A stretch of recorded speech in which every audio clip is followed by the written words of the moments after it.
Welcome to my channel. ఇలాగని ఈరోజు నేను చాలా టేస్టీగా అండ్ చాలా స్పెషల్గా ఆఫ్ఘన్ ఎగ్ కర్రీ ఎలా చేయాలో చూపించబోతున్నానండి. ఇది నిజంగా ఎమ్మీగా ఉంటుంది. ఒకసారి తప్పకుండా మీరు కూడా ట్రై చేయండి.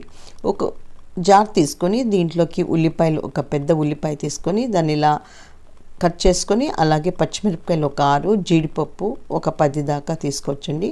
ఇలా పప్పు అండి, సొరపప్పు ఉంటుంది కదా, అది తీసుకొని దీంట్లోకి వేసుకోవాలి. అల్లం వెల్లుల్లి పేస్ట్ కూడా వేసుకొని దీంట్లోకి పుదీనా కొంచెం, అలాగే కొత్తిమీర కూడా వేసుకొని ఇది బాగా మెత్తగా ఫైన్గా పేస్ట్ చేసుకోవాలి. దాన్ని పక్కన పెట్టేసి ఇప్పుడు దీంట్లోకి పాన్ పెట్టేసి కొంచెం పసుపు, కారం, అలాగే కొంచెం ఉప్పు వేసుకొని మనం ఇప్పుడు ఉడకపెట్టుకున్న కోడిగుడ్లు దీంట్లోకి వేసుకొని ఎగ్స్ అని కొంచెం ఫ్రై చేసుకోవాలి. ఫ్రై చేసుకోకపోయినా కర్రీస్లో వేసుకోవచ్చండి, బట్ ఫ్రై చేసుకుంటే చాలా టేస్టీగా ఉంటుంది. సో ఇలా ఫ్రై చేసుకొని దీన్ని పక్కన పెట్టేసుకొని అదే పాన్లోకి ఇంకా కొంచెం నూనె వేసుకోవచ్చు. తర్వాత మనం బటర్ కూడా వేసుకున్నామండి. సో ఇప్పుడు గ్రేవీ అంతా దాంట్లోకి వేసేసుకొని గ్రేవీ బాగా ఉడకాలండి. ఎంత బాగా ఉడికితే అంత టేస్టీగా కర్రీ వస్తుంది. చూడండి, ఇలా గట్టిగా అయిపోయింది. ఇలాగే ఉండాలండి. ఇలా ఉంటేనే కర్రీ చాలా టేస్టీగా వస్తుంది. ఇప్పుడు దీంట్లోకి మనం ఉప్పు, సాల్ట్, టేస్ట్కి సరిపడినంత సాల్ట్, కారం అనేది మనం పచ్చిమిరపకాయలు వేసుకున్నాం కాబట్టి మీరు స్పైసీకి తగ్గట్టుగా చేసుకోండి.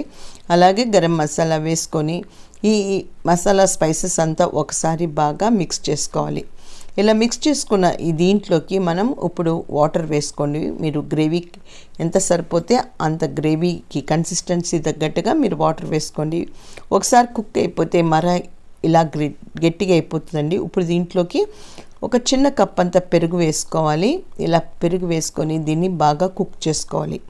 ఈ గ్రేవీ కూడా మరి ఇంకొకసారి థిక్గా అయిపోవాలండి. చూడండి, ఇలా థిక్ అయిపోతే అప్పుడే ఈ గ్రేవీ చాలా టేస్టీగా వస్తుందండి.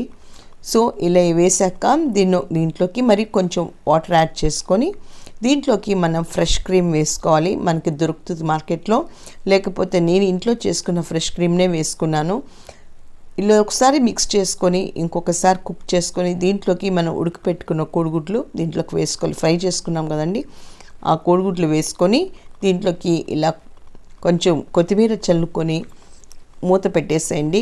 చూడండి, ఇలా పైనంతా బాగా ఉడికేసి నూనె వేసిన నూనె అంతా సైడ్స్కి వచ్చేస్తుంది. ఇప్పుడు ఒక టేబుల్ స్పూన్ అంతా నెయ్యి వేయండి. ఎంతో టేస్టీగా ఎమ్మీగా ఉండే ఈ ఆఫ్ఘన్ ఎగ్ కర్రీ నిజంగా చెప్తానండి, ఎంతో టేస్టీగా ఉంటుంది, చాలా బాగుంటుంది. ఇప్పుడు వేడివేడి అన్నంలో కానీ చపాతీకి కానీ ఇది చాలా చాలా టేస్టీగా ఉంటుంది. సో మీరు కూడా తప్పకుండా ఒకసారి ట్రై చేయండి. అలాగే నా ఛానల్ ఫస్ట్ టైం చూస్తున్న వాళ్ళైతే సబ్స్క్రైబ్ చేయండి. పక్కనే ఉన్న బెల్ ఐకాన్ నొక్కితే నా వీడియోస్ మీకు నోటిఫికేషన్గా వస్తాయి.